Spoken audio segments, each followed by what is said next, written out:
Where are we holding here? We're in the middle of Chavtes. No, we're in the middle of the last paragraph. I want to say we start from here. Did we start it? We did that already.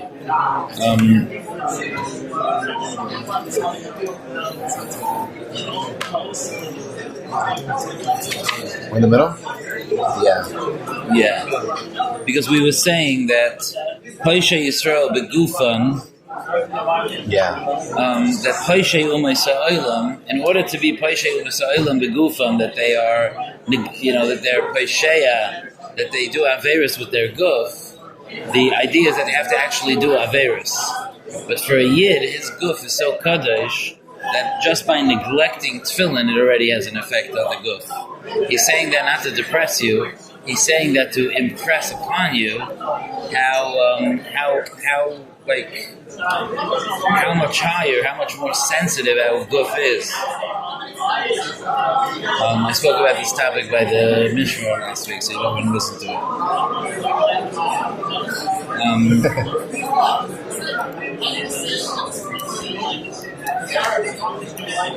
Okay, so let's start from here. Bris, Milah, Yesh, Hemshech, and smack in the middle of the paragraph. The bottom paragraph, you see it? Bris, Milah, Yesh, Hemshech. The Bris Milah, from the Bris Milah to the Bris Milah, there is there is a continuation from the Bris Milah. The Mitzvos sheha'adam mekayim begufay, with the mitzvahs that a person is mekayim with his guf, ube'esek ha'tayra kenal. And this is how he explained. If you recall, he started off talking about the David HaMelech's visit to the Beis HaMerchatz, and the idea is that the mitzvah of Milah is not part of the mitzvahs that David attributes to being the mitzvahs that surround him. The Sheva B'Yom Hilal Ticha doesn't include Milah, because you're not being Makayim the mitzvah of Milah. But the point is that the mitzvah of Milah is a source. If it's not a kiyum, but it's a source of the Kedushas HaGuf, and all the mitzvahs that we do with our guf really come from that source of Kedusha, that be'er of Kedusha, and the Esek HaTorah. That's what he went on to say from Uncle Sager, that it's the Esek, that's the Bris Milah that allows us, body and soul, to be able to absorb the Divrei Torah. If a person doesn't have a Bris Milah, if a person doesn't have a connection to the bris that affects even the guf, then his guf is like a chaytzeit that doesn't allow the Torah to take hold. Okay. So, and then he goes on to say his big chiddush. Umeha mitzvahs heim beprat hatfilin. From the mitzvahs haguf that are a continuation from Milah, specifically is tefillin. Tefillin is a mitzvah of wrapping Shemus of Hashem around the body of a person. Tefillin al Zeroya v'roish hamekadshim es haguf b'yoser. They're mekadish the guf, to a high level. Asher al zeh gam hatefillin heim ois. Because of this, the tefillin also are an ois. The bris is an ois, and the tefillin, which are a hemshech of the kedushas haguf, the tefillin are like the active mitzvah that we do that like actualizes the Kedushas HaGuf that exists in the tefillin.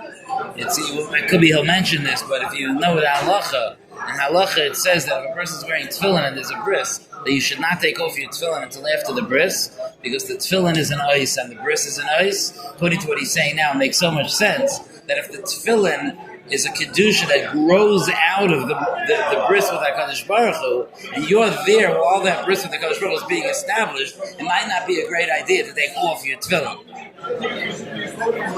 V'gam heim hadukim al haguf ad kedei his achdus itay.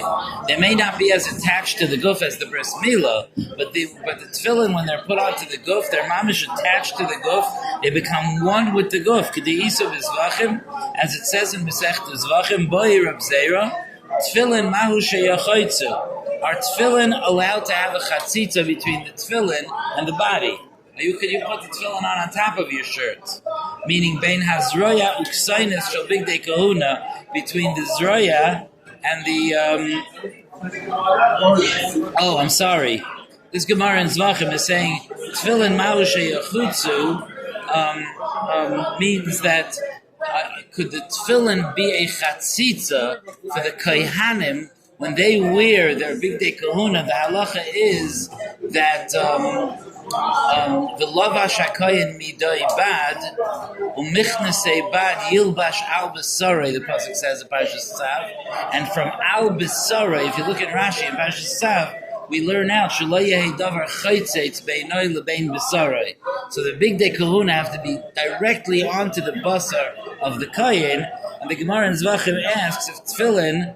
The Gemara in Zvachim asks if tefillin are allowed to be chaytzeitz. What's the kohen supposed to do? Because he has to wear the tefillin directly on the guf, and the shirt, the ksaynes of the big day kahuna directly on the guf. So what's he to do? So the Gemara says, Ali b'demanda Omar lo yizman tefillin hu lo yitibayilach. According to the Manda Omar that Laila is lavzman tefillin, so then it's not a question. Why? Kivan de Laila chaytzi yoim nami chaytzi. Very interesting svara. Since at night, for sure, the tefillin are a chatzitza. Why are the tefillin a chatzitza at night? Because according to this Manda Omar, tefillin is Laila is lavzman tefillin. It's not so pashut, by the way. It's not so pashut that Laila is lavzman tefillin. Tzitzis, for example, that it says or isam loisai, we know for sure that Laila is lavzman tzitzis. That's why it's pashut that tzitzis is a mitzvah asesha as mein grama. Tefillin is not so pashut. It's more from the fact that we don't wear it on Shabbos and so on that it's called as man grama because tzitzis there's a shita that holds that Laila is man tzitzis. In fact, according to that shita, the only reason that we don't wear tzitzis at night is because Shema Yishan Bahem, that maybe you'll fall asleep. But otherwise we would wear tzitzis. We would wear tzitzis at night. So, but the Gemara says this svara that if you hold that Laila is lavzman tefillin, so since it's a chatzitza at night, why? Because it's not necessary. So when something is not necessary, it's chaytzitz. So the bayoim also it's not necessary. Says Rashi says that according to the Manda Omer, that Laila is lavzman tefillin, loy tiboyelach, devadai chaytzi, look at the mefarish time, like the Gemara explains. Kivan de be'avoidas Laila chaytzin, the haloi mitzvah havodini havi kegufei, right? Because at night it's not a mitzvah to consider it part of your body. Mishum chavivusa, the mitzvah is because of the chavivus of the mitzvah. Meaning what? Meaning that Rashi is saying, let's say Laila was man tefillin. If Laila was man tefillin, then we would say that when a person is wearing tefillin, because of the chavivus of the mitzvah, it mamish becomes an extension of his guf. You hear that's Milah vibes, right? The Bris Milah is a kedusha that's mamish part of the guf, and the tefillin is a type of mitzvah that, yes, halachically, if you hold the tefillin as Laila is lavzman tefillin, we consider it a chatzitza, but you see the idea of tefillin is that it's part of the guf. Hari ilu hoya Laila's man tefillin, loy hoyu at tefillin chaytzitzin, shayu necheshavim kegufay. Mamish ke'echad im ha'adam. It would be like one with the person, so it shows this idea of the kedusha of tefillin being an extension of the guf. And then this is something that only happens in this sefer, that you could have comments like this. In parentheses he says, Kimedumani shekach isi gam b'ma'aral. These types of like comments, like, oh, I think I once saw that also. But he writes like that, you know, like he's writing to you. That's only in this sefer, that he writes like almost like he's writing a note to himself. Kimedumani, I'm pretty sure, shegam isi gam b'ma'aral, that I've seen in the farm of the Maral, Tefillin heim toisefes be'atzmusay shel ha'adam, that the tefillin are an extension of the essence of a person. The zroya is keneged aguf, the moyach is keneged the roish is keneged moyach, keneged neshama. The two parts of the person, the two parts of the tefillin. It's like it's an extension of the person. Ein l'ta'er es goydel hakdusha. It's indescribable. Something to think about when we put on tefillin tomorrow morning, no?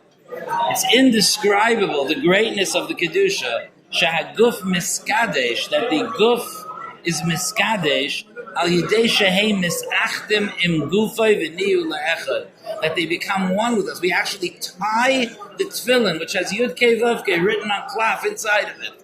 We tie it onto our bodies, and it becomes an extension of ourselves. It's mind-boggling. And by the way, this whole Indian is reflected in tefillin, because you know that one of the very important halachas in Hilchos tefillin is not to be mesiach between the shal yad and the shal rosh, right? Not to speak between the tefillin shal yad and the tefillin shal rosh. It's a little bit now. Yeah, we have a bracha issue also, so that we can't be mesiach. But even without that, l'mashal, someone who wears tefillin achalamayim, most people that wear tefillin achalamayim don't make a bracha on their tefillin achalamayim. There is such a thing that some people do, but most people that wear tefillin achalamayim don't make a bracha.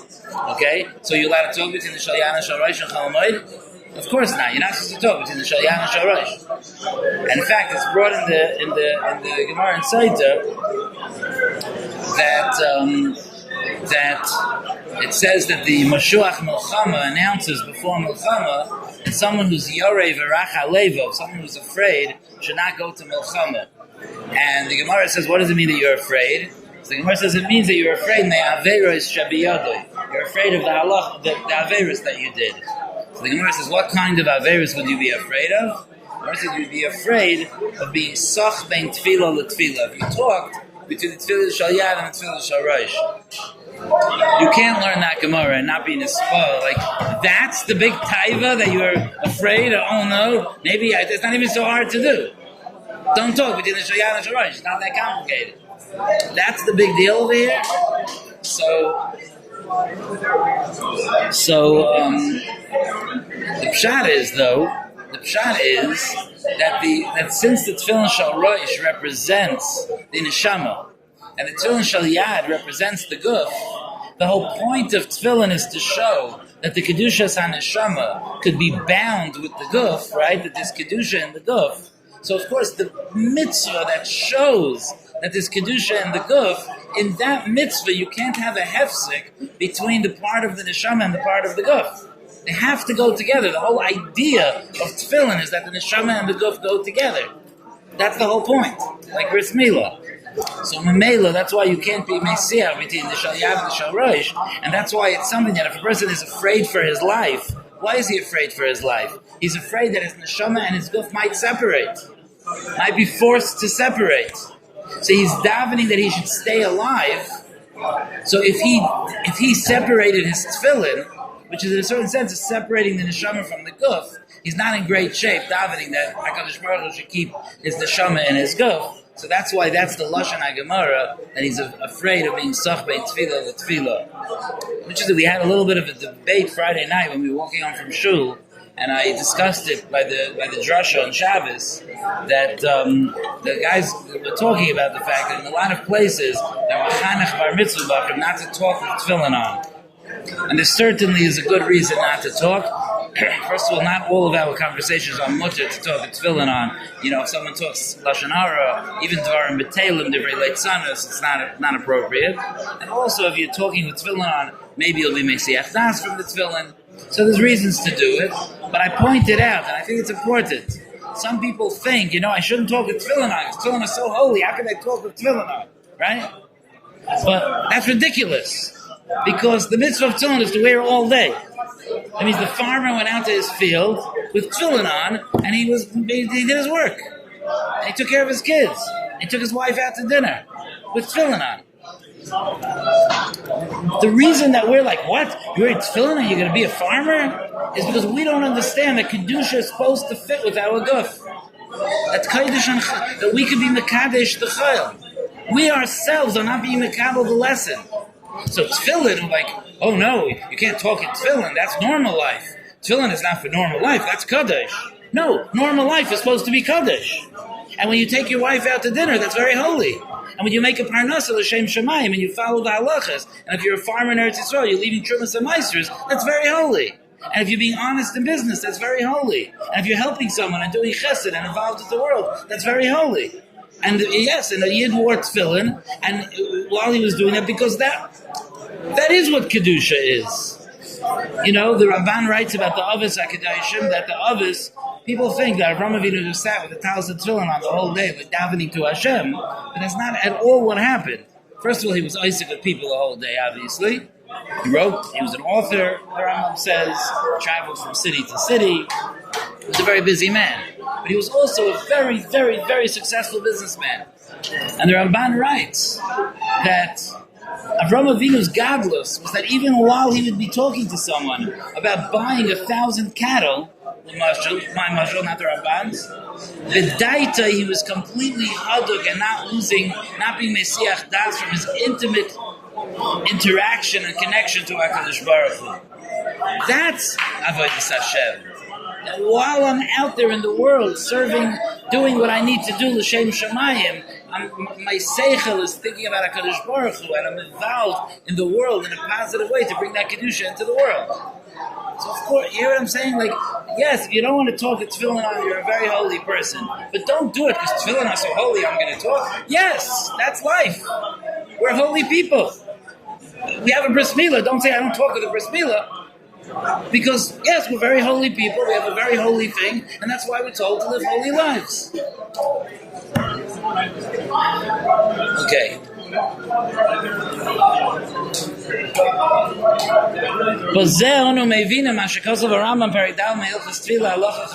Unbelievable Rambam.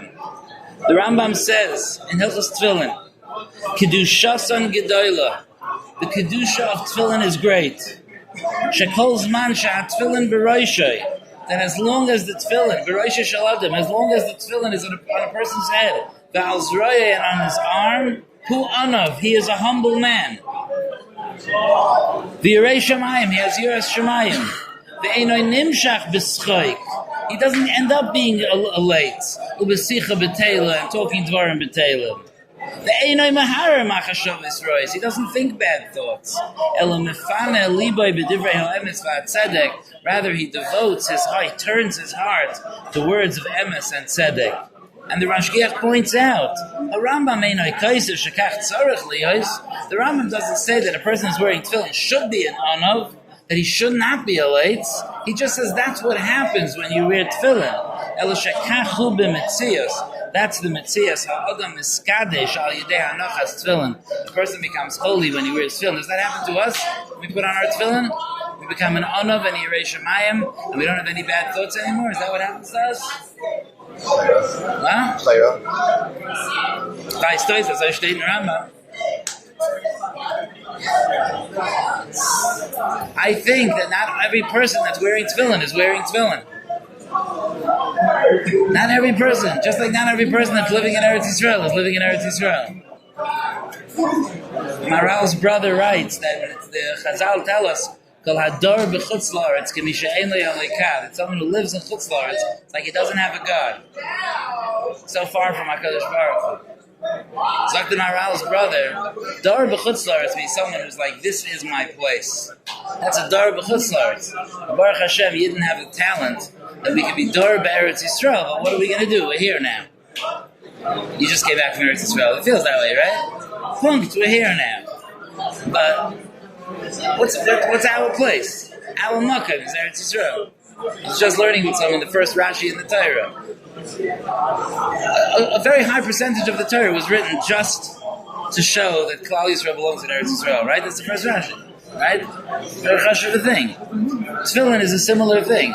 Just like you could live in Chutz La'aretz, but you're not living in Chutz La'aretz, you're living in Eretz Yisrael. And you could live in Eretz Yisrael, and you're not living in Eretz Yisrael. We've seen that. People live in Eretz Yisrael, and they're not living in Eretz Yisrael. It's not making them holier, unfortunately. You know, Eretz Yisrael should have that effect. I always say over that Maisa that when I came back after Rabbeinu Azmanu, I was married with 2 kids. I went to America. I actually had a baby then. And then by the end of Rabbeinu Azmanu, I came back to Eretz Yisrael. I have this chus that my Rosh Hashiva lived in my building, and we were riding up the elevator together. He got over the 2nd floor, and I got over the 4th floor. But for that brief moment that he was going up, he's like, "No, what's doing?" And I said, "It's good to be back." What I meant by that was that it's good to be in my own bed. It's good not to be living out of suitcases. And it's good not to be living in other people's houses. Understandable? That's what I meant. It's good to be back. And my Rosh Hashiva did not understand me that way. And I was embarrassed to correct him. He was like, yeah, it's good to be back in Yerushalayim. Like that's how a Talmid Chacham lives.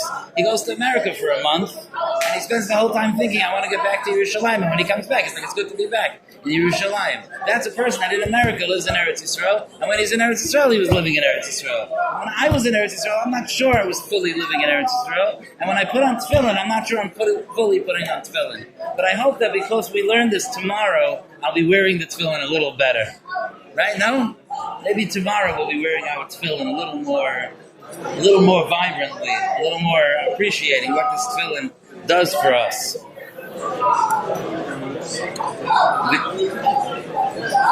Okay, because I don't know if we'll have time to finish this, but because of Sefer HaMa'oros Bracha Yuzayin Amud Beis. Sefer HaMa'oros is a Rishon.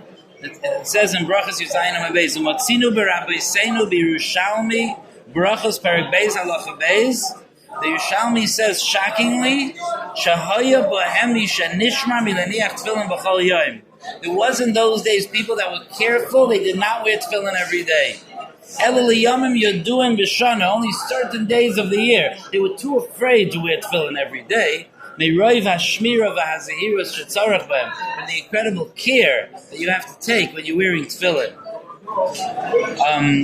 Now obviously we don't paskin that way, but he's just showing the transformational effect of wearing tefillin. There were people that sittering, putting their tefillin on. It was like you had to like prepare for a week or two before you could put on tefillin. Okay, Be'ezer Hashem will continue what he says about the halachas of wearing tefillin. We'll continue next time. See ya.